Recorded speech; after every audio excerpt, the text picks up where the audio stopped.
मैं आप सभी दर्शकों का अपने चैनल होल्ड इंग्लिश पर हार्दिक स्वागत करता हूं। आज आप लोग इंग्लिश क्लास 9th की एक वीडियो देखने जा रहे हैं।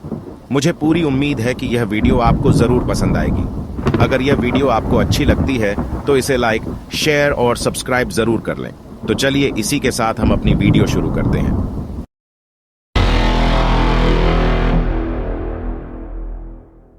क्या आप अपने आप को शीशे में देखना पसंद करते हैं? इस समय पर आप क्या सोचते हैं? क्या आपने कभी एक कुत्ते, बिल्ली या पक्षी को शीशे में देखते हुए देखा है? आपके विचार से वह क्या देखता है? अब एक डॉक्टर, एक सांप और एक शीशे के बारे में आइए इस हंसाने वाली कहानी को पढ़ते हैं। क्या कभी एक सांप ने आपके शरीर के किसी भाग के चारों ओर कुंडली बनाई है, एक बहुत बड़े काले नाग ने? हम सभी शांत हो गए। यह प्रश्न एक होम्योपैथ ने किया था। यह विषय तब शुरू हुआ जब हम सांपों की बातें कर रहे थे। जब डॉक्टर ने अपनी कहानी सुनानी शुरू की तो हमने उसे ध्यान से सुना। गर्मी का मौसम था और गर्म रात थी। लगभग 10 बजे का टाइम था। मैंने रेस्टोरेंट में खाना खाया और अपने कमरे पर लौट गया। जैसे ही मैंने दरवाजा खोला उसी समय ऊपर से एक आवाज आई। यह एक जानी पहचानी आवाज थी। हम कह सकते हैं कि चूहे और मैं कमरे में इकट्ठे रहते थे। मैंने माचिस की डिब्बी निकाली और मेज पर रखा हुआ मिट्टी के तेल का लैंप जला दिया। घर में बिजली नहीं थी। यह एक छोटा सा किराए का कमरा था। मैंने थोड़े दिन पहले ही डॉक्टरी का काम करना शुरू किया था और मेरी कमाई बहुत कम थी। मेरे सूटकेस में लगभग 60 रुपीस थे। कुछ कमीजों और धोतियों के साथ मेरे पास केवल एक काला कोट था जो मैंने उस समय पहन रखा था।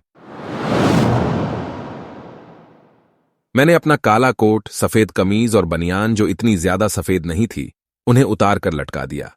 कमरे की 2 खिड़कियां मैंने खोल दीं। यह बाहर वाला कमरा था जिसकी एक दीवार खुले मैदान के सामने थी। इसकी छत पर टाइल्स लगी हुई थीं और कोनियां छत दीवार पर रखे हुए बीम का सहारा लिए थी। अंदर की छत नहीं थी।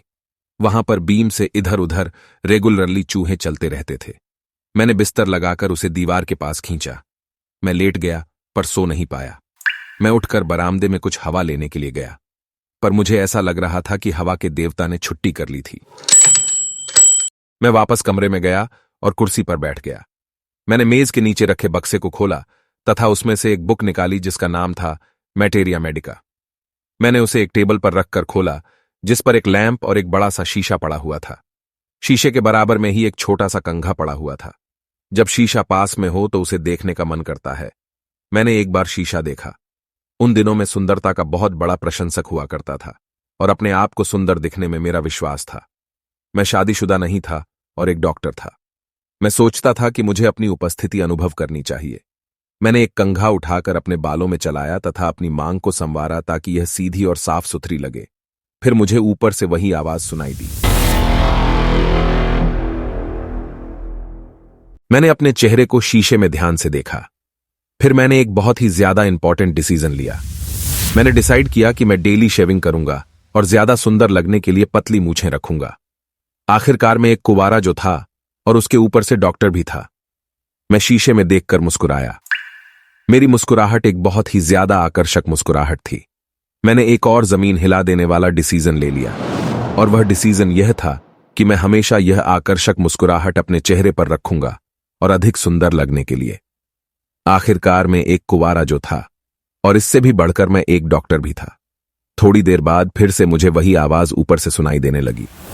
मैं उठा और उठकर एक बीड़ी जलाई। इसके बाद मैं इधर उधर चलने लगा। फिर एक अच्छा आइडिया मुझे आया। मैंने सोचा मैं शादी करूंगा। मैं एक लेडी डॉक्टर से शादी करूंगा जिसके पास बहुत सारा पैसा हो और जिसका डॉक्टरी का काम मुझसे भी अच्छा चल रहा हो। उसे मोटी भी होना चाहिए क्योंकि इसके पीछे भी एक कारण था। मान लो अगर मैंने कोई मूर्खता भरी गलती की और मुझे वहां से भागना पड़ा तो वह मोटी मेरे पीछे दौड़कर मुझे पकड़ ना सके। इसलिए मुझे मोटी वाइफ चाहिए थी। मेरे मन में इसी तरह के आइडियाज दौड़ रहे थे।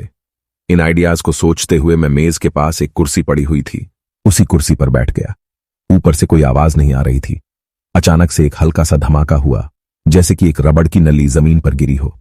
डेफिनेटली चिंता की कोई बात नहीं थी। फिर भी मैंने सोचा कि मुझे मुड़कर देख ही लेना चाहिए।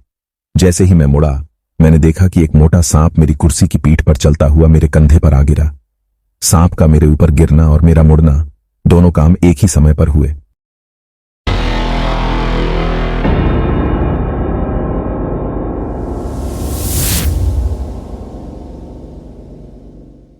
मैं ना तो उछला, ना ही लड़खड़ाया और ना ही चिल्लाया। इस तरह का कोई भी काम करने का समय नहीं था। सांप ने मेरे कंधे से फिसलते हुए मेरे लेफ्ट हैंड पर कोहनी के ऊपर कुंडली बना ली। उसका फन फैला हुआ था और उसका सिर मेरे चेहरे से मुश्किल से 3 या 4 इंच दूर था।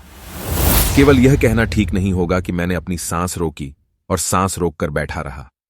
मैं पत्थर बन गया था, लेकिन मेरा मन बहुत सावधान था। दरवाजा अंधेरे में खुलता था। कमरे के चारों ओर अंधेरा था। लैंप की लाइट में मैं मांस में पत्थर की मूर्ति की तरह बैठा था।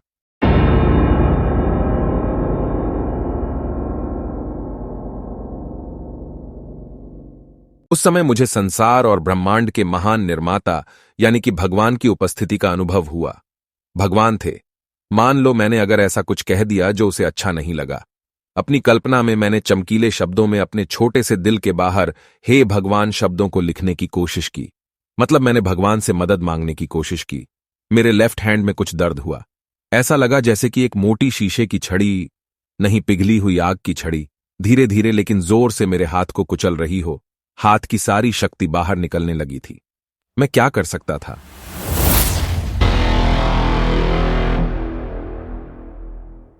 अगर मैं हल्का सा भी हिला तो सांप मुझे काट लेगा।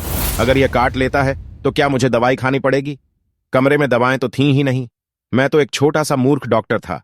मैं अपना खतरा भूल गया और मुझे अपने ऊपर हंसी आ रही थी। मुझे ऐसा फील हुआ जैसे भगवान ने यह समझ लिया हो। सांप ने अपना सिर मोड़ लिया। उसने शीशे में देखा और उसमें अपनी परछाई देखी। मैं यह दावा तो नहीं कर सकता कि यह पहला सांप रहा होगा जिसने शीशे में कभी अपनी परछाई देखी होगी, पर एक बात तो तय थी और वो ये थी कि सांप शीशे में देख रहा था। क्या यह अपनी सुंदरता की तारीफ कर रहा था? क्या यह मूछें बड़ी करने का इंपॉर्टेंट डिसीजन लेने की कोशिश कर रहा था? या फिर सुंदरता के सामान जैसे आई शैडो, मस्कारा या फिर अपने माथे पर सिंदूर की बिंदी लगाने के बारे में सोच रहा था?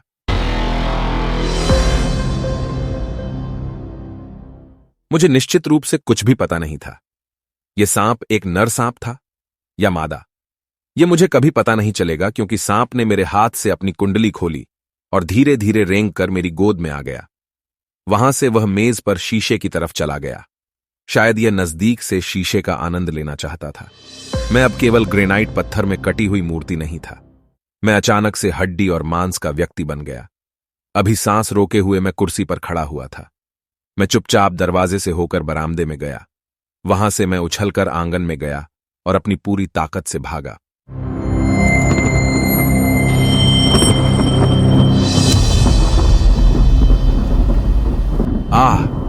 हम लोगों में से हर एक ने चैन की सांस ली। हम सभी ने बीड़ियां जलाई। किसी ने पूछा, डॉक्टर क्या तुम्हारी पत्नी मोटी है? डॉक्टर ने कहा, नहीं, भगवान की इच्छा दूसरी थी। मेरी जीवन साथी बहुत पतली तथा तेज भागने के गुण वाली है। किसी दूसरे व्यक्ति ने पूछा, डॉक्टर जब तुम भागे तो क्या सांप ने तुम्हारा पीछा किया था? डॉक्टर ने जवाब दिया कि मैं तब तक भागता रहा जब तक कि अपने फ्रेंड के घर नहीं पहुंच गया। लेकिन मैं अपने सारे शरीर पर तेल लगाकर नहाया। मैंने नए कपड़े पहने। अगले दिन सुबह लगभग 8:30 बजे मैं अपने फ्रेंड को और 1-2 दूसरे लोगों को लेकर अपने कमरे से सामान हटाने के लिए पहुंचा। लेकिन वहां पहुंचने के बाद मैंने देखा कि अपने साथ ले जाने लायक कुछ भी नहीं बचा था। एक चोर के द्वारा सारा सामान पहले से ही साफ कर दिया गया था, पर वह एक चीज वहां पर छोड़ गया था। किसी ने पूछा, वह क्या चीज थी? तो मैंने कहा, वह मेरी बनियान थी। वह इतनी गंदी थी कि चोर को शायद उसमें से बदबू आई होगी, और शायद चोर को सफाई की अच्छी समझ थी। वह बदमाश उसे ले जा सकता था और साबुन और पानी से धोकर उसको यूज कर सकता था, लेकिन उसने ऐसा नहीं किया। उसने उस गंदी बनियान को वहां छोड़कर मेरा अपमान कर दिया। डॉक्टर, क्या तुमने अगले दिन सांप को देखा? डॉक्टर हंसने लगा और कहा, मैंने उसके बाद उसे नहीं देखा। यह एक ऐसा सांप था जो अपनी खुद की सुंदरता पर मोहित हो गया था।